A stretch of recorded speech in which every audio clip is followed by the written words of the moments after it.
In this video, we are going to look at the rate of return for a investment portfolio. Now, a portfolio is simply just a collection of investments, but what we see in the portfolio is that they are held in various amounts.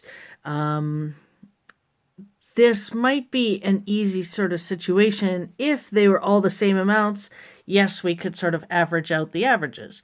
But because we've got tons of money in shares and they did really, really well, overall, we would say that the portfolio did well. And so it's not a matter of just add these guys up and divide by 2. So be very careful about looking for that, because as we're calculating the rate of return, we want it to be proportional to how much is actually invested. So we need to add on to this table.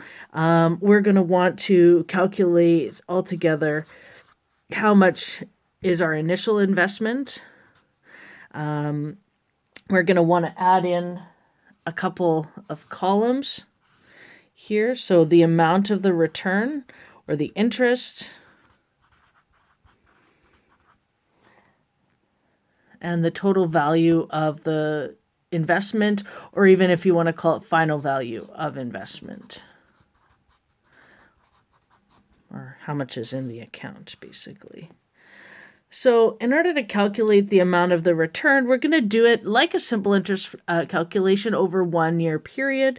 So we'll have our PRT, so we'll start with 1,000, our rate as a decimal, and we'll use 1 for the year. So ultimately, this investment did not do very well.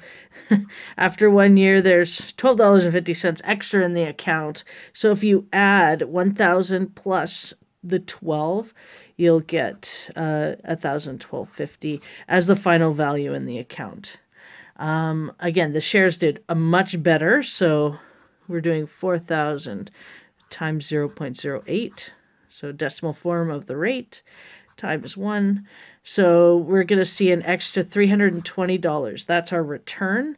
In the account, it'll look like 4,320.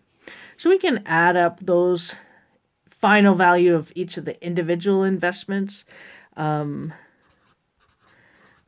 see what the final value of the portfolio is. And if you want, you can even add up these ones. This is our total return.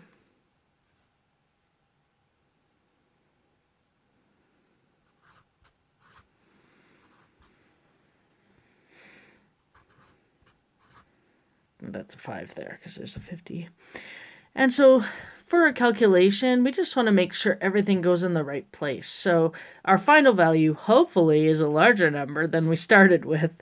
So we'll put our final value first. Our initial value for our portfolio. So at the beginning of the year, we had $5,000. At the end of the year, we had $5,300 and change. So the difference is our return. And we're going to divide that by the initial value, or how much we actually put into the account, into the portfolio, into the various investments. So after we do that subtraction first, I would press equals on your calculator. Things get a little bit wonky when you don't. You might want to do this division on you.